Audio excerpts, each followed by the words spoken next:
Bonjour à tous et bienvenue pour ce nouvel opus de Et pour quelques couronnes de plus. Au menu aujourd'hui, une nouvelle partie contre Geeky Scout.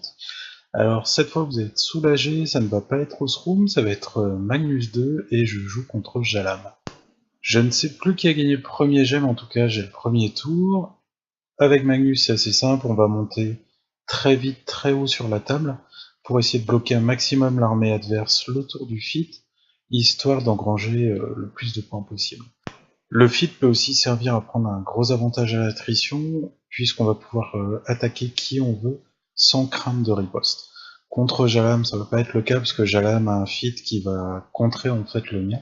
Le feat de Jalam, c'est si jamais je tape quelqu'un dans sa zone de contrôle, j'ai un dé au moins aux dégâts. Et même ces figurines avec la plus basse défense, ça va être les Aradus, ils ont 11 de def, donc contre mes Jackmat 6, autant dire que je vais rien faire comme dégâts. Donc son feat va pouvoir temporiser le mien. Dans la liste de Geeky Scout, il va falloir que je fasse très attention aux slingers. Les slingers ont un dé en plus aux dégâts contre tout ce qui est construct. Donc tous mes jacks ne vont pas profiter d'Unyielding et il va les toucher très bien parce que Jalam peut donner Dead Eye. Donc il va commencer à les utiliser pour me faire quelques dégâts sur un nomade. L'Animentarax va aussi servir à faire quelques dégâts. Globalement, il prend le terrain, il utilise les slingers en tarpit, en unité pour m'empêcher d'avancer. Je pense que c'est une erreur là-dessus, parce que moi je suis très content de les prendre, enfin de pouvoir les prendre, et pas de me les prendre dans la tête. À la fin de son tour 1, Geeky Scout a fité, donc je vais pouvoir contre-fitter.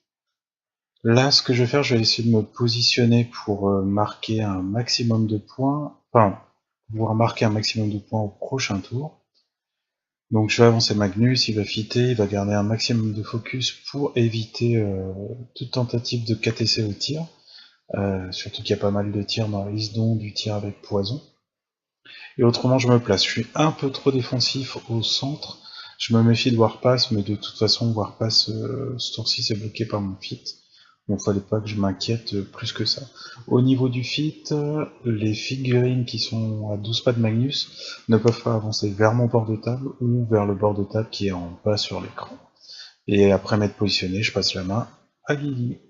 Et c'est là que je me rends compte que j'ai mal joué mes Thorngun Mage. J'ai voulu les mettre proches d'un Jack pour éviter les différents Arsing Fire de la Radius qui tire et des Slingers, mais je les ai mis trop proches de mon rover, ce qui fait que si je shieldgarde avec mon rover le tir de la Radius, ou s'il tire directement sur mon rover, je vais perdre mes trois Gun Mage. Pendant que je voyais mon erreur avec les Thorn Gun Mage, Gigi lui il se disait que Magnus il est tout seul devant, il a beau avoir 4 focus, il y a une possibilité de KTC. Moi, je pense que le KTC a peu de chances de passer, mais on teste quand même, donc on met pause sur la cloque. On bouge pas de figurine, et on simule les mouvements, et on voit tout ce qui peut tirer sur Magnus. Au final, Magnus, il a quand même 19 d'armure et 14 de défense, un shield guard derrière, 4 focus, donc le KTC passait pas du tout. J'adore quand un plan se déroule sans accroc. Ce tour-ci, Gigi Scout va donc se concentrer sur l'attrition et essayer de protéger un maximum ses figurines. Donc pour ça, il a mis son AO4 dans la zone du haut. Alors c'est une AO4 qui est terrain difficile, comme ça empêche mon nomade qui est là de venir chercher son Naradus Sentinelle. Donc il fait quelques tirs pour abîmer mes jacks. On va avoir l'Animentarax qui va venir au contact d'un freebooter. Alors Gigi Scout avait oublié que le freebooter pouvait pas être mis KO, donc ça complique un petit peu les choses. Et autrement, voilà, il fait des dégâts un petit peu partout, j'ai pas vraiment de pièces qui tombent. Donc là, je suis bien en position et il faut que j'essaye de marquer 3 points ce tour-ci. Dans ma tête, je peux contrôler la zone du bas, ça va pas être trop dur, et détruire le bunker, ça me fait 2 points. Et je peux libérer la zone centrale. Dans la zone centrale, il y a 2 Aradus, mais j'ai 2 freebooters. Donc dans l'idéal, ce qui va se passer, c'est que chaque freebooter va prendre un Aradus et va le lancer. Et l'Aradus Sentinelle, qui est protégé de mon nomade par la OE4, je vais m'arranger pour la balancer dans la OE. Comme ça, j'ai mon nomade à côté qui pourra taper un petit peu. Le petit point négatif de mon plan, c'est le point négatif aussi de Magnus, c'est qu'il a pas tant que ça de focus à donner. surtout si on veut éviter une tentative de KTC qui arrive très vite face à Jalam, surtout que Magnus est la proie de Jalam. Donc tout ce que je vais faire, c'est donner un focus à chaque freebooter. Pour libérer le chemin des freebooters, j'ai fait une petite chaîne d'éclairs à partir de l'Animentarax via Aurine. Ça a détruit les slingers qui m'empêchaient de bouger. Ça m'a permis d'amener les 2 freebooters au contact des Aradus et je les ai lancés loin, très loin. Je vais faire quelques dégâts, autrement tuer les derniers contestataires dans la zone centrale. Le nomade du haut va taper sur la radius sentinelle, mais je vais pas faire tant que ça de dégâts, hein, j'ai pas beaucoup de focus. Et j'ai le mangler qui va s'occuper de l'objectif. La sentinelle, je vais essayer de la finir quand même, celle qui est en haut, avec des tirs, mais malheureusement il va lui rester 5 points de vie. Et j'ai fait aussi une charge de... j'ai oublié des Kaisi Eliminator, mais pareil, ça ne suffira pas. Sachant qu'il y aurait 5 PV et que j'ai oublié que les Kaisi Eliminator avaient Gong. Donc j'aurais peut-être pu le finir. Mais bon, je vais pas me plaindre. Au final, je suis à 3-0 à la fin de mon tour 3. Et c'est à Gigiscoot de réagir. Et sa réaction va être simple mais efficace. Il va essayer de prendre l'avantage à l'attrition. J'ai dû engager pas mal de jacks sans faire de dégâts dans ces lignes pour pouvoir faire mes lancers et ainsi de suite. Donc là, je vais le payer très cher parce que Scorn, ça tape vraiment très fort. Donc j'ai l'Animentarax qui va s'avancer après qu'il y ait eu quelques tirs de Jalam, du Shaman et ainsi de suite. L'Animentarax va me prendre un nomade, je vais perdre aussi les 2 freebooters du centre, alors à la fois à cause de l'Animentarax et de la Radius Soldier. La Radius Sentinelle et le Rhinodon, alors j'ai oublié de le préciser, mais le Death Spoiler, c'est un Rhinodon, comme dans la partie précédente. Donc le Rhinodon et le Death Spoiler, ils vont m'habiller... Pardon, le Rhinodon et la Radius Sentinelle vont me faire vraiment très mal à mon nomade du haut. En gros, tout ce qui va me rester, ça va être le mangler et le rover d'à peu près opérationnel. Le reste, ça tient avec des bouts de ficelle. Je perds Aurine aussi, que j'avais engagé pour pouvoir libérer le chemin des freebooters tout à l'heure. Donc j'ai toujours mon avantage au scénario. Par contre, à l'attrition, j'ai pris vraiment beaucoup de retard. J'ai eu très très mal. J'ai un autre avantage, par contre, c'est que moi, je suis bien à la cloque. Troisième avantage, Jalam est un petit peu avancé, il est à portée de charge d'au moins une Kayazi Illuminator, donc je me dis bah tiens ça peut peut-être être l'occasion de tenter un KTC. Donc là j'ai commencé par avancer le Boucanir pour lancer son filet sur Jalam. C'était du 10 pour toucher, mais si jamais ça passait, bah, c'était tout bénef. Jalam aurait été KO. Ouais, c'est pas grave, ça a raté, c'est normal. Donc je vais commencer les tirs, on va avoir Eris et Kelbelloc qui vont tirer. Eris grâce à un tir sans ligne de vue. Holt va tirer dessus aussi, donc je vais faire descendre au fur et à mesure Jalam qui était à seulement un transfert. Juste avant la charge des Kayazet, Jalam n'est plus qu'à 5 points de vie, donc charge d'un Kayazi Eliminator, il n'y en a qu'une qui tape. Je fais une combinée, je pars à pur. Il suffit que je fasse 5 à 3 de vie pour tuer Jalam, mais malheureusement je fais un triplace. Et donc Jalam survit avec 2 PV. Donc là, bah, on sort les rames et je vois ce que je peux faire pour essayer de marquer des points. Donc je vais libérer la zone rectangulaire du bas, ce qui va me permettre de marquer un 4e point. Je suis à 4-0, je conteste à peu près bien toutes les zones, je suis bien à la cloque. Donc malgré le KTC raté, je sais que normalement la partie devrait bien se passer pour moi. À ce stade de la partie, il ne reste plus qu'une option à Gigiscoot, c'est le KTC.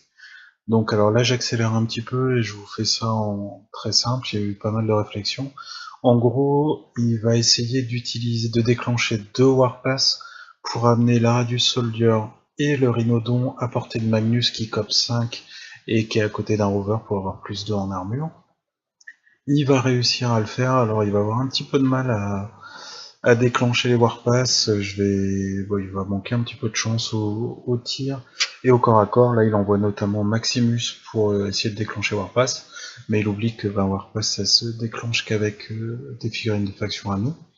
Au final, il réussit à envoyer le Rhinodon qui va arriver là normalement. Il va pouvoir charger Magnus, il va faire quelques dégâts, mais pas grand chose. Ensuite, la Radius Soldier va s'avancer, il va pouvoir faire son attaque à range 2, amener Magnus vers lui et continuer ses attaques, mais ça ne fera pas grand chose, et au final Magnus survit largement. Ghillie Scout ayant déjà dépassé sa cloque, c'est une victoire des mercenaires. Alors une fois la partie terminée, on a discuté un petit peu de la possibilité de KTC qu'il avait sur Magnus, et en fait il avait une très bonne chance de réussir.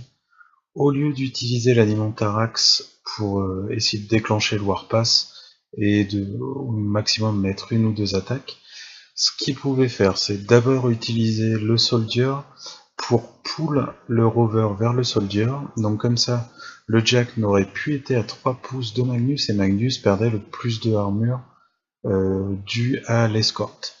Ça libérait aussi le passage de l'Alimentarax. À ce moment-là, elle pouvait charger directement sur Magnus, le mettre KO avec son attaque, et en fait ça passait crème au niveau du KTC, avec le Rhinodon qui pouvait arriver en backup derrière.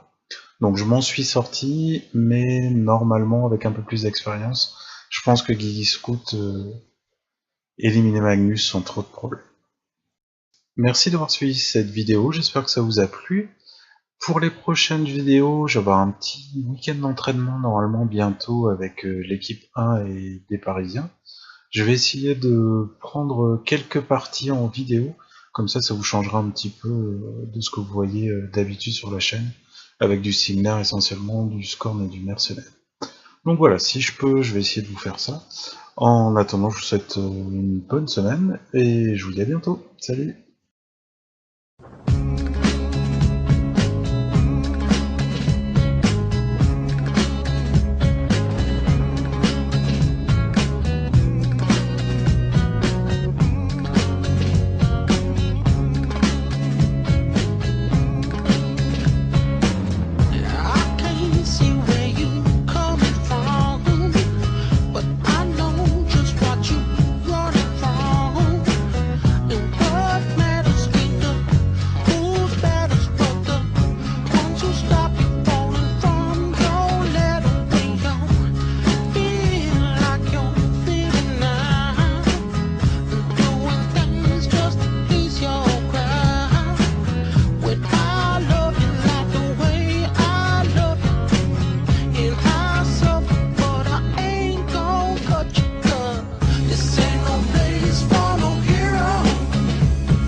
See where you coming from.